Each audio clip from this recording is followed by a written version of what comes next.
Hello and welcome. I'm Kriti Mehta and you're watching the World Report on NewsX World.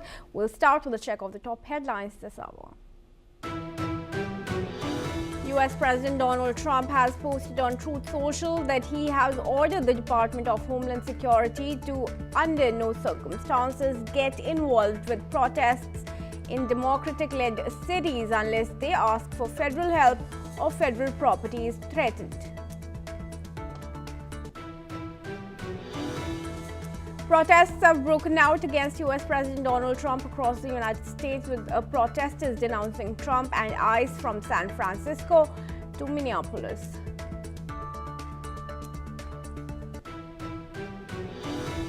Ukrainian President Volodymyr Zelensky has said that Ukraine was waiting for more information from the United States about further peace talks and expected new meetings to take place next week. The Iranian Army's Commander-in-Chief Amir Hatami said that the armed forces were ready to defend the Islamic Republic until the end amid aggressive posturing by the United States and allies. Uruguayan President Yamandu Orsi arrived at Beijing Capital International Airport early Sunday, beginning a 7-day state visit to China at the invitation of Chinese President Xi Jinping. India convenes the budget session of its parliament, with the Finance Minister Nirmala Sitharaman set to present her 9th straight union budget.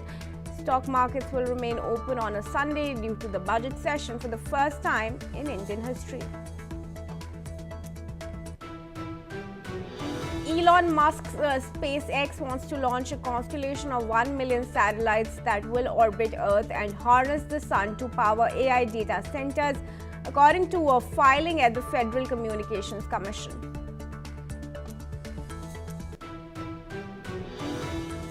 Alphabet-owned autonomous taxi company Waymo is aiming to raise about $16 billion in a financing round that would value it at nearly $110 billion, according to reports.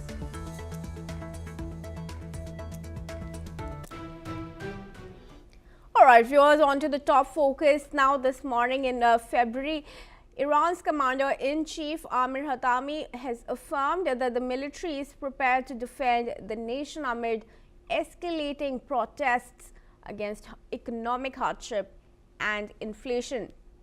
Security forces have violently suppressed demonstrations, resulting in thousands of deaths.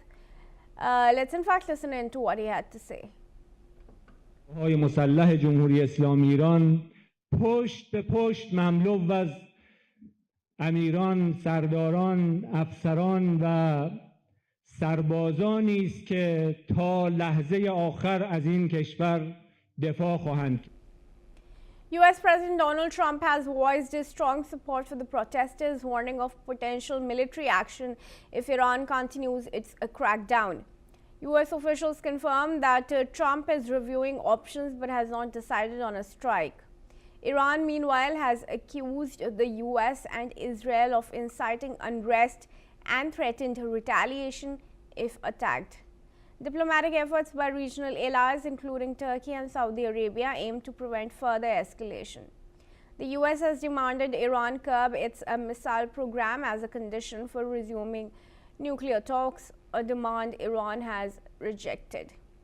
Despite tension, Iranian officials, including President Masoud Pezeshkian, maintain that Tehran is ready for both negotiations and defense. Matthew Wadham, American journalist from Washington, D.C., joins me in this conversation.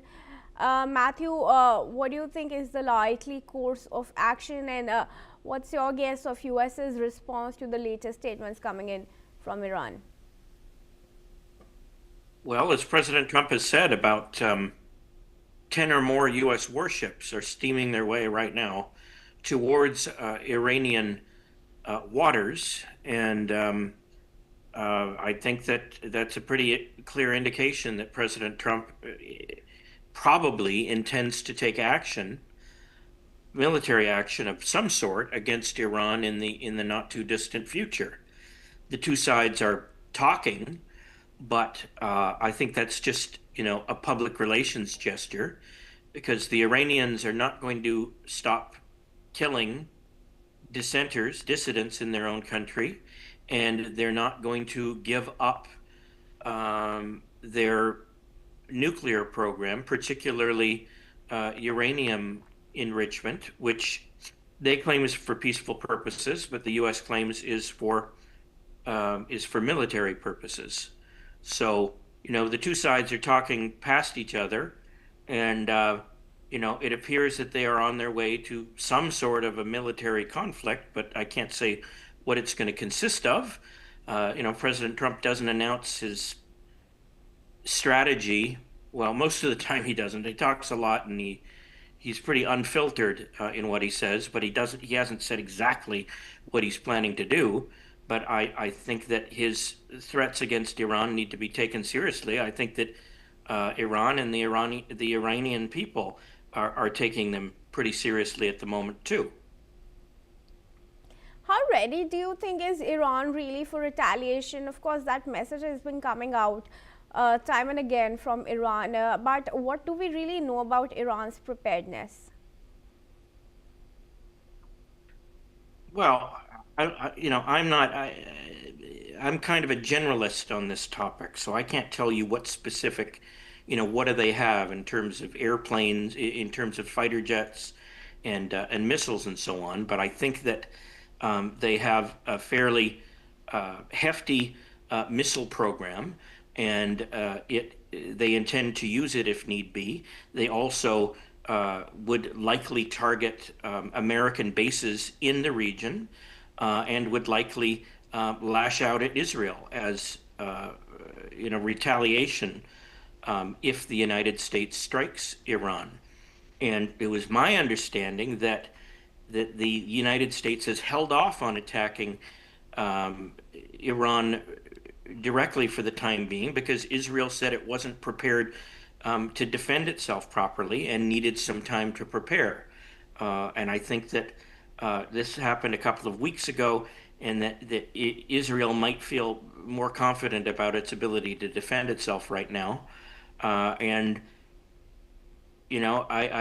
think that something is going to happen in the next few days, but obviously I'm not a soothsayer, so I can't tell you. I'm not a guru. I can't tell you what is going to happen.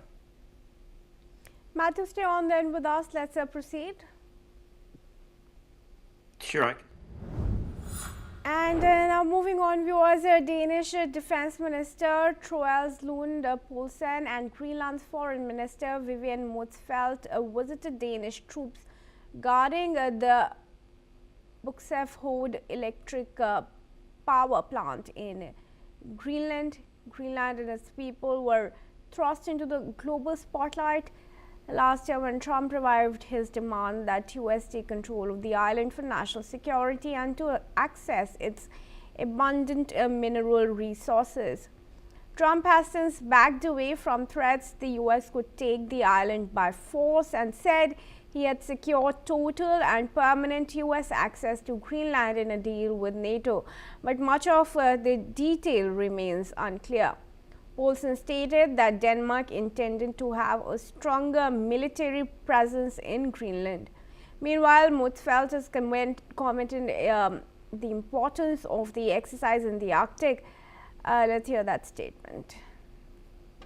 I think what we are going through is something that we have never been through before. So of course the new normal is very new to us.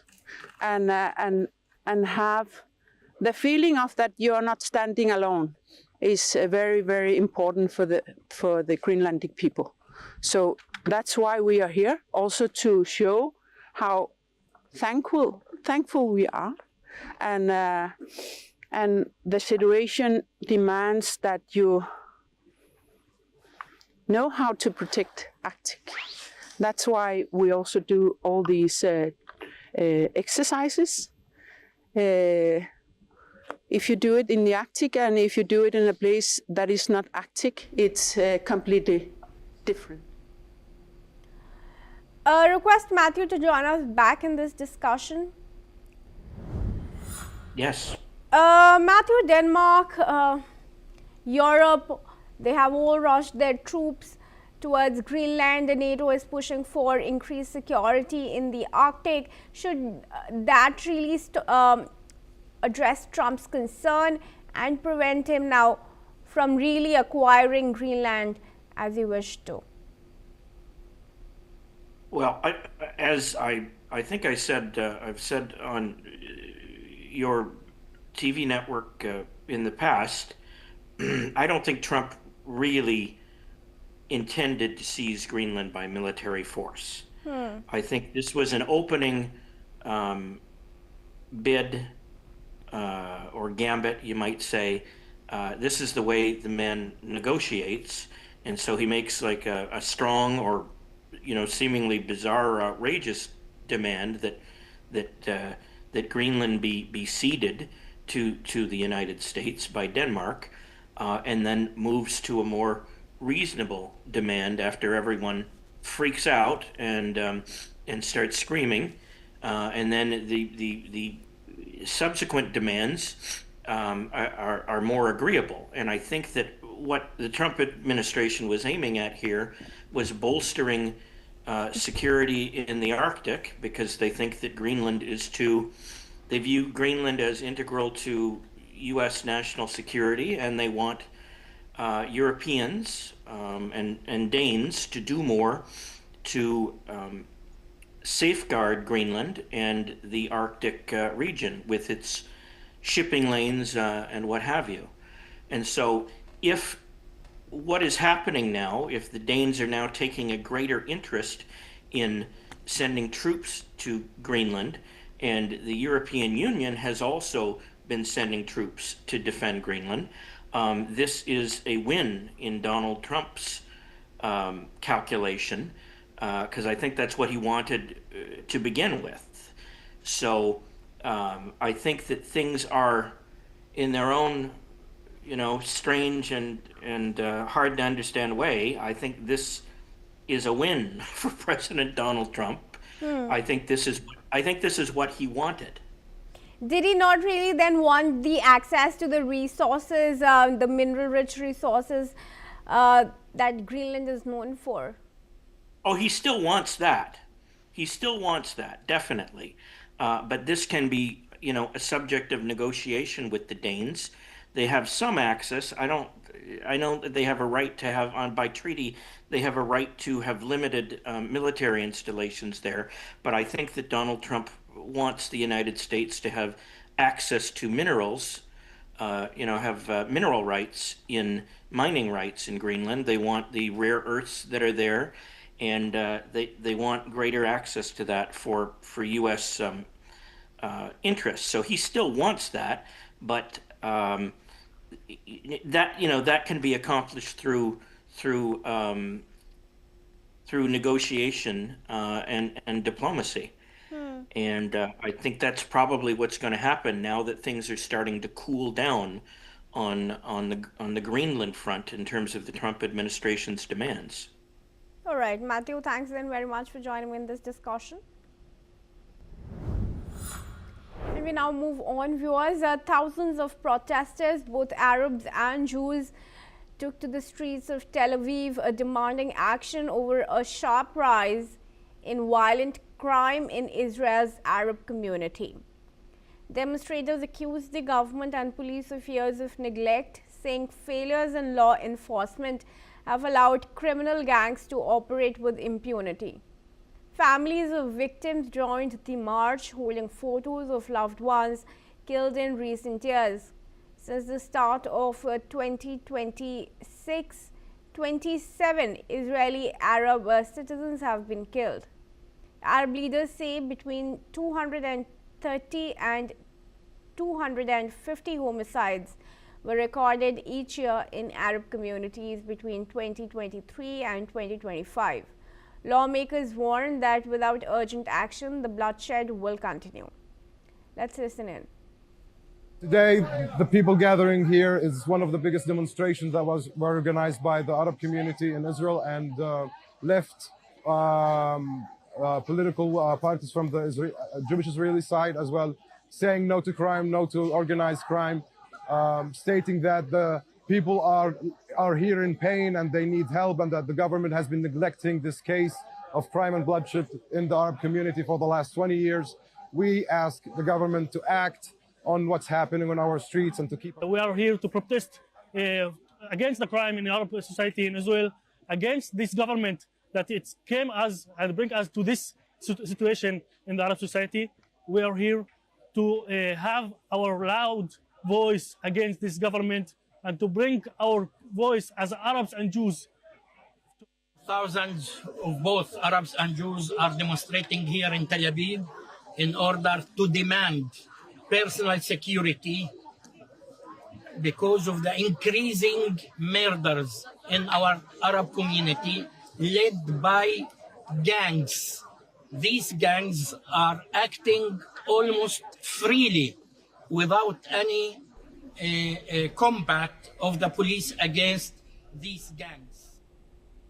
And moving ahead now, viewers, a federal judge has ordered the release of 5-year-old Liam Conejo Ramos and his father, Adrian Conejo Arias, after they were detained by immigration officers during a Minnesota raid, sparking nationwide outrage. The boy was among 4 students taken into custody earlier this month in the Minneapolis suburb of Columbia Heights. U.S. District Judge Fred Barry sharply criticized the federal government's immigration enforcement, calling the actions traumatizing and driven by deportation quotas rather than proper legal process. The Ecuadorian father and son who entered the United States illegally as asylum seekers were held at a family detention facility in Dilley, Texas, before the judge's order requiring their release by Tuesday. I now invite Professor David K. Johnston, author and journalist from New York, in this discussion. Professor Johnston, thanks very much for joining us. Well, it's good news, welcome news that at least the father and minor son duo have been released.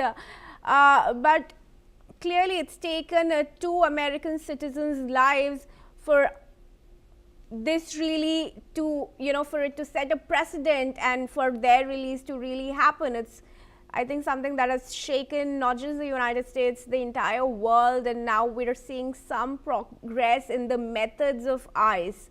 But what I would like to ask you, why do you think Minnesota is being the center of these ICE, increased ICE actions?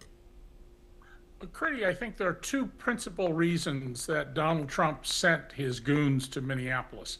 The first is that he lost the state.